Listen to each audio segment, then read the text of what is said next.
कहें कि हमें तो माँ से आई तो हमारी मातृभाषा बन गई। सबकी तो मातृभाषा नहीं है हिंदी, मराठी की मराठी है, पंजाबी की पंजाबी है। जिस गोद में जो भाषा सुनने को मिली हिमाचली की हिमाचली है। लेकिन धीरे धीरे कोई भी भाषा मानक बन जाती है, स्टैंडर्ड बन जाती है, तब वो उससे बात करने की योग्यताएं अर्जित करनी पड़ती हैं। सभी भाषाओं की मम्मी हमारी संस्कृत है, तो संस्कृत से आई।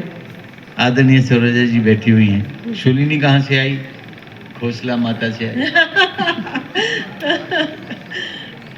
तो संस्कृत जो स्रोतस्विनी रही है, उससे अनेकानेक भाषाओं का मिश्रण हुआ, अनेक भाषाएं निकली और धीरे धीरे संस्कृत ने अपने आप को आसान किया। वैदिक संस्कृत अलग थी, लौकिक संस्कृत अलग हो गई, नाटक भाषा बन गई। अर्धमागधी से आई, मागधी से आई तो वहाँ वो भोजपुरी बन गई, मैथिली बन गई। तो ये एक लंबा इतिहास है, इसमें मैं नहीं जाना चाहूँगा। अगर आप मानक हिंदी कहो, पुस्तकों वाली हिंदी, वो तो एक है, लेकिन देश भर में जिसको हम हिंदी कहते हैं उसमें अलग अलग रंग हैं, अलग अलग रूप है। वो एक हिंदी नहीं, हिंदियाँ हैं। मैं जैसे कहें कि पंजाबी हिंदी, बंगाली हिंदी, कन्नड़ हिंदी, तमिल हिंदी, तेलुगु हिंदी, बांग्ला हिंदी, असमी हिंदी। असमवासी अगर बोलेगा बिहारी हिंदी तो वो लिंग परिवर्तन हो जाएंगे। हिंदी एक ऐसी सर्वव्यापी भाषा है जिसके सर्वाधिक शब्द सर्वाधिक बोले जाते हैं और गगन मंडल में फैले हुए हैं। सबसे ज्यादा गूंज जिन शब्दों की है वो हिंदी के हैं। हम माने या न माने, लेकिन हिंदी गूंज रही है, सुनने में आती है, बोलने में आती है। हाँ, पढ़ने में मार खाती है, लिखने में मार खाती है इन दिनों, क्योंकि बहुत सारे क्योंकि के आगे बिंदु बिंदु बिंदु बिंदु रखे हुए हैं। उन बिंदुओं पे चर्चा करेंगे। बिल्कुल। तो आपने सुधरने के लिए तो हम सब लोग बैठे हुए हैं। एक मास्टर जी होना चाहिए संटी रखे हुए, लेकिन शिक्षा प्रणाली में ये पद्धतियां रही नहीं है संटी वाली। मदर इंडिया फिल्म में गुरुजी को संटी मारने का आदेश दी जाती है, नरगिस, कि आप जब तक पीटोगे नहीं इसे विद्या नहीं आएगी। अब पीटना अनेक अनेक प्रकार का हो सकता है कि कैसे से पीटो, शब्दों से पीटो, समझा के पीटो, लेकिन उन्होंने कहा था ये। और मेरा सौभाग्य है कि प्रणव दादा हिंदी बहुत अच्छी समझते थे और बहुत अच्छी बोलते भी थे। और मेरा सौभाग्य है कि सन 2014 में जब मैं पंक्तिबद्ध था पद्मश्री की कतार में, उनके कर कमलों से मैंने पद्मश्री लिया और उनके चेहरे पर मुझे देखते ही वो मुस्कान आई थी कि ये तो हंसाने वाला आ गया है, तो इसको हंस के ही स्वागत करो। आप अगर देखेंगे उन चित्रों को, किसी और के साथ नहीं हंसे, बड़े गंभीर रहने वाले व्यक्ति थे वो, लेकिन मुझे देखते ही उनकी बत्ती सी चमकने लगी। तो वो जो आशीर्वाद मिला मुझे उनसे मिलके, एक सहृदय व्यक्ति के सामने खड़ा होकर रसों पर ध्यान रखने वाला, कलाओं पर ध्यान रखने वाला और लोगों से बहुत सहृदय होकर मिलने वाला और राजनीति की गहरी समझ रखने वाला व्यक्ति अगर हिंदी को बढ़ा रहा है, तो ये कब बढ़ेगी हिंदी? जब सभी प्रांतों द्वारा होगी, न कि साउथ से ऐसी आवाज आई, यहाँ से ऐसी आवाज आई। दूसरी बहुत ज्यादा आशाएं मुझे हैं आशु जी, वो है कंप्यूटर से। कंप्यूटर से माने ये कि आगे आने वाले 10 वर्षों में या 5 वर्षों में ही या 3 वर्षों में ही भाषा कोई समस्या नहीं रह जाएगी। भाषा आप बोलिए कोई भी भाषा, मुझे तो सिर्फ अपने मोबाइल में वो भाषा चुननी है जो सुननी है। तो जो भाषा सुननी है आप उसमें बाय डिफॉल्ट लगा दो कि मुझे हिंदी सुननी है।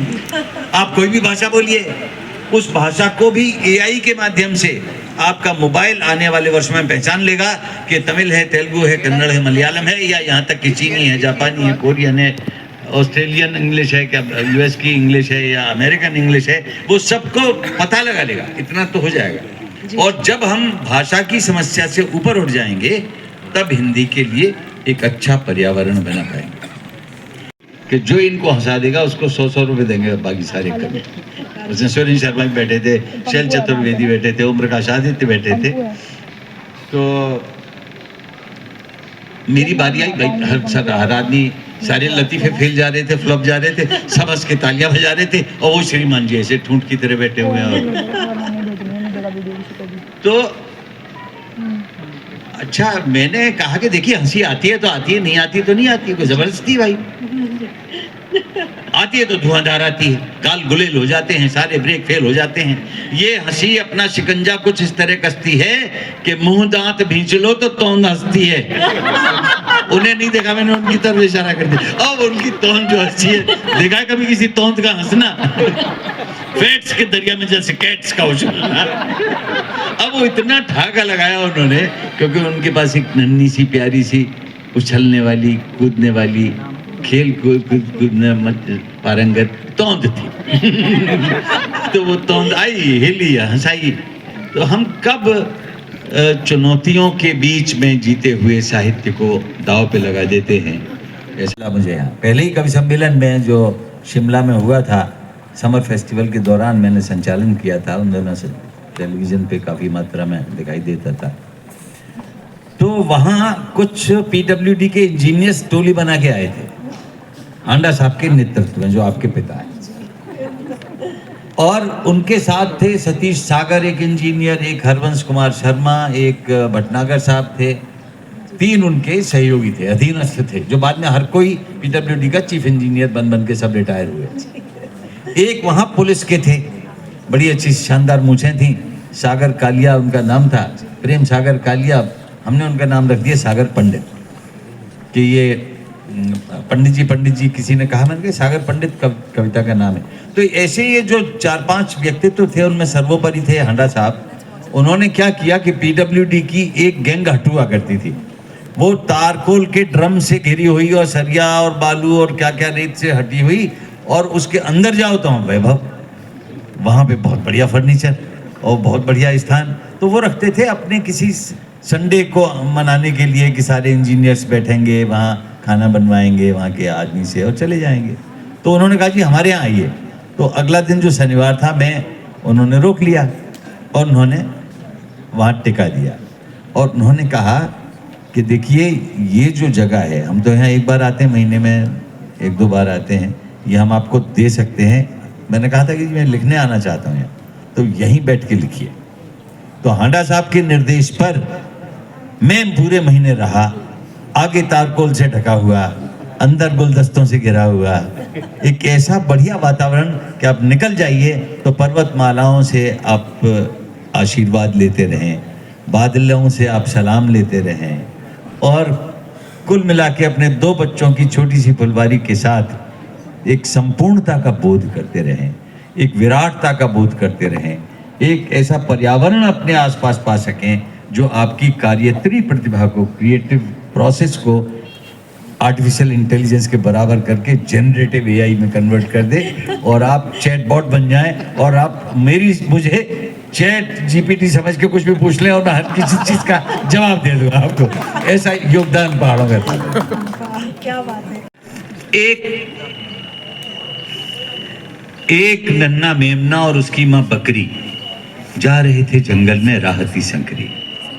अचानक सामने से आ गया एक शेर, लेकिन अब तो हो चुकी थी बहुत देर, भागने का नहीं था कोई भी रास्ता, बकरी और मेमने की हालत खस्ता। उधर शेर के कदम धरती नापे, इधर ये दोनों थर थर कांपे। अब तो शेर आ गया एकदम सामने, बकरी लगी जैसे तैसे बच्चे को थामने, तो छिटक कर बोला बकरी का बच्चा, शेर अंकल क्या तुम हमें खा जाओगे एकदम कच्चा? शेर मुस्कुराया, उसने अपना भारी पंजा मेमने के सर पे फिराया, बोला, हे बकरी कुल गौरव, आयुष्मान भव, चिरायु भव, दीर्घायु भव, कर कलरव, होत्सव, साबुत रहे तेरे सब अवयव। आशीष देता ये पशु पुंगव शेर कि अब नहीं होगा कोई अंधेर, उछलो कूदो नाचो और जियो हंसते हंसते, अच्छा बकरी मैया नमस्ते। इतना कहकर शेर कर गया प्रस्थान। बकरी हैरान, बोली बेटा ताज्जुब है, भला ये शेर किसी पर रहम खाने वाला है? लगता है जंगल में चुनाव आने वाला है, लगता है जंगल में चुनाव।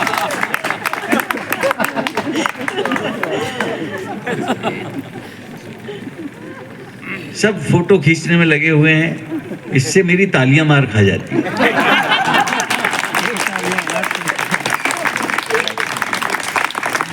अच्छा और सुनाओ, इसका अगला तुम्हें याद होगा नहीं, पता नहीं। जी इसमें कई चरण बढ़ाता रहा मैं आगे आगे, इसमें कहानियां जुड़ती रही, जातक कथाएं हैं दरअसल ये, और अनेक जातक कथा लिखी। तो यही प्रेम बना। मंच किनारे पर आया, इशारे से उसने बंदर को बुलाया। बंदर बोला खो खो क्यों क्यों, तुम्हारी नजर में तो मेरा कलेजा है। बोला ना ना ना ना ना ना भैया, तुम्हारी भाभी ने खास तुम्हारे लिए सिंघाड़े का अचार भेजा है। बंदर सोचे ये क्या गड़बड़ झाला है, लगता है जंगल में चुनाव आने वाला है। लेकिन प्रकट में बोला अचार, वो भी सिंघाड़े का, यानी नदी के कबाड़े का। बड़ी ही दयावान तुम्हारी मादा है, लगता है शेर के खिलाफ चुनाव लड़ने का इरादा है। बोला कैसे जाना ऐसे जाना ऐसे। अब व्यंग पे आशीर्वाद यहाँ चाहूंगा मैं आपका। कैसे जाना? बोला ऐसे जाना कि आजकल भ्रष्टाचार की नदी में नहाने के बाद जिसकी भी छवि स्वच्छ है वही तो मगरमच्छ है। शेर ने कुएं में झांका, वहां पहले से बैठा हुआ था एक शेर बांका। ऊपर वाले शेर ने दहाड़ लगाई, नीचे से प्रतिध्वनि आई, मत समझना मुझे अपनी परछाई, बहुत देर पहले का आया हुआ हूं, तुम्हारी महत्वाकांक्षाओं का सताया हुआ हूं। बाहर निकलूंगा, दहाड़ूंगा और ऐंठ जाऊंगा। हाँ 300 करोड़ दिलवा दो तो फिर से पानी में बैठ जाऊंगा।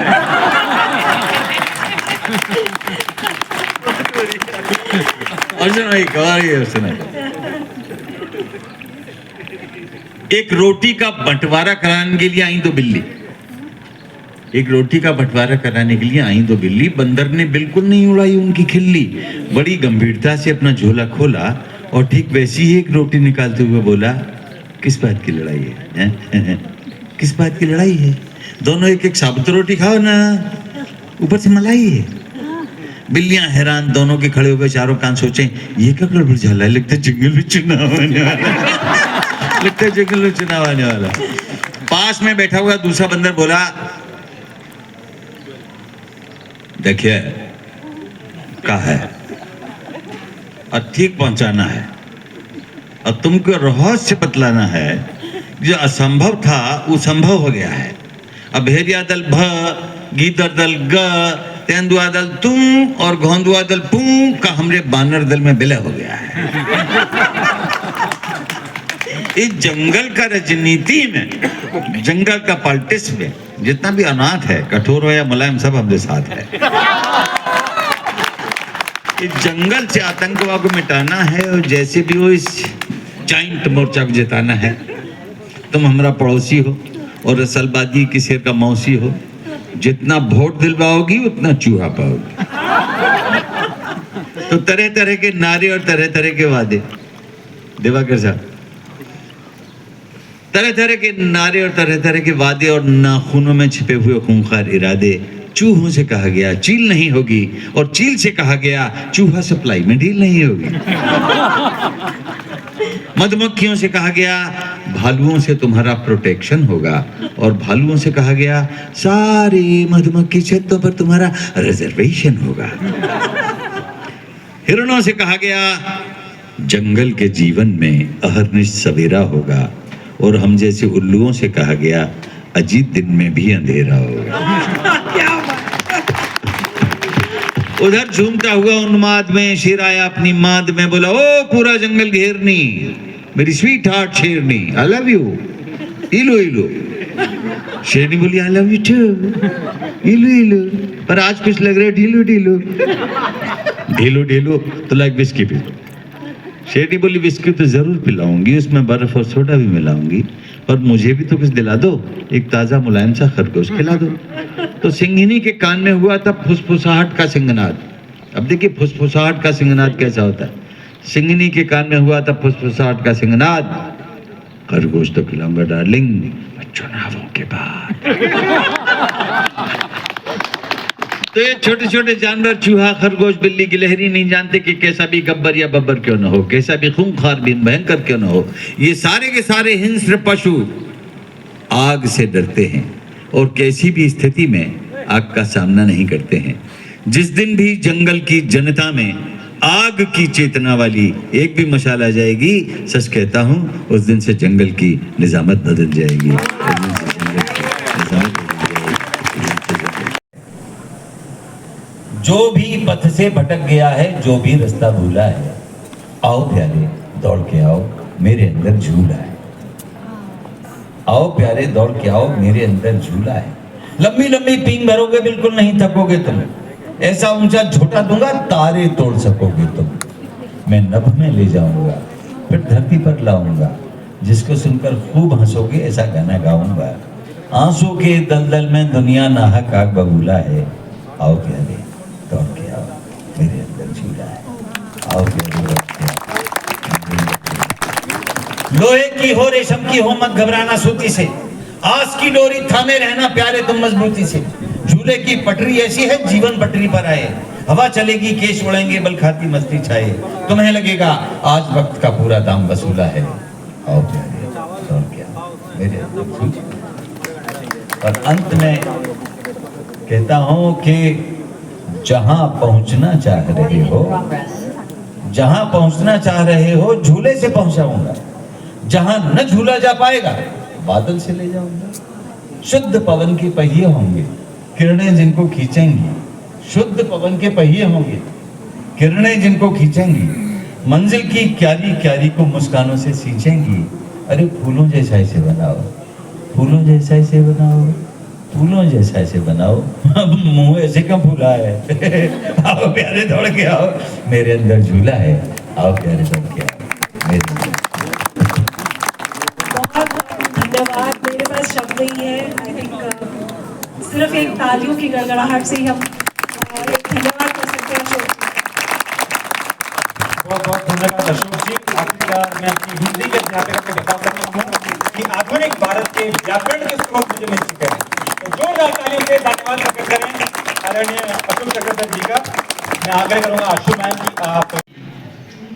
प्रेरणा न तो मेरी रिश्तेदार है और न प्रेरणा के पीछे मैं दौड़ता हूँ, न प्रेरणा मेरे पीछे दौड़ती है। दरअसल न मैं प्रे करता हूँ, न वो रण करती है। हमारी कोई लड़ाई होती है, न वो मेरी प्रे करती है। दरअसल हमारे पास एक चीज़ है कि हम आंखें रखते हैं, हम कान रखते हैं, हम नाक रखते हैं, हम छू सकते हैं किसी को, हम चख सकते हैं भैया उधर। तो ज्ञानेंद्रियां जो हैं वो हमारे पास हैं। और जब हम अपनी धुरी पे खड़े होकर 365 डिग्री घूमते हैं, तो जो हमें दिखाई देता है वो आँख के जरिए जाता है, कान के जरिए सुना जाता है। उनमें से पता नहीं कौन सी चीज़ कौन दे जाती है, पता नहीं कब बिजली गिर जाती। तो वो प्रेरणा अचानक आती है, वो इतनी अचानक आती है कि आपको पता ही नहीं कि अगले क्षण आ जाएगी। और जब आ गई तो वो फिर बहुत कम है। वो क्या करती है कि हमारे अनुभवों का एक जो तालाब है, जो अनुभव हमने जिंदगी में संचित किए हैं, इसमें एक कंकड़ी पड़ जाती है तालाब। फिर एक व्रत, फिर दूसरा व्रत में पड़ी नहीं कि व्रत उठे, व्रत तो व्रत काट रहा है, कल्पना फैल रही है, बुद्धि ने सहयोग देना शुरू कर दिया है, आपका संवेदन तंत्र हिल गया है और प्रेरणा मिली। और फिर आपको चाहिए पेन या आपका मोबाइल, आप रिकॉर्ड कर सकते हो। चुभे बिना आप में चेतना नहीं है। कांटे भी थे फूल से था वो मेरा गांव, तलवे जख्मी हो गए रख फूलों पर पाँव।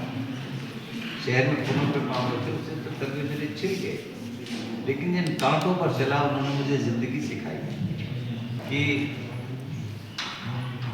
इसमें एक नुकीलापन, लेकिन परिणाम उसके व्यापक हैं, जो शिक्षा तक जाते हैं, संस्कृति तक जाते हैं और शूलिनी विश्वविद्यालय तक आते हैं, जो पूरी दुनिया को एक नए प्रकार का सोच रखते हुए ज्ञान का विस्तार करने पर लगी।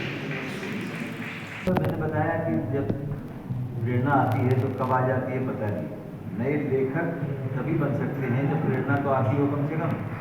और आप प्रेरणा विहीन व्यक्ति हैं और आप लेखक बनने का सपना देखते हैं, तो पहले तो अपनी सोच को और अपनी संवेदनशीलता को संभालिए कि आप कितने संवेदनशील हैं। संवेदनशील कुछ मुद्दों पे तो आपको प्रकृति नहीं कर दिया है। वे मोहब्बत करते हैं, प्यार में किसी को सीखने की ज़रूरत ही नहीं होती। आपको कुदरत सिखा देती है, भाषा भी ले आती है, गाना भी ले आती है, गुनगुनाना भी सिखा देती है। तो गाना, गुनगुनाना और भावना का संपन्न हो जाना, इन सब के बीच तो मैं समझता हूँ कि हर आदमी कवि है, क्योंकि उसका दिल भी काम करता है, दिमाग भी काम करता है। और लेखक जो होता है वो अकेले दिल वाला नहीं चाहिए, अकेले दिमाग वाला भी नहीं चाहिए। लेखक वे हों जो दिलात्मक दिमाग वाले हों या दिमागात्मक दिल वाले। कोई भी दिल की बात कहें तो दिमाग से जांच करना लें, दिमाग को अपना हेडमास्टर बना लें कि वही जांच के इसको सार्वजनिक करने की अनुमति दें। नए लेखक जीवन को ज़्यादा समझें, किताबों को पढ़ें और मनुष्यों को पढ़ें, और ये भूल जाएं कि हमारे पास क्षमता कम है।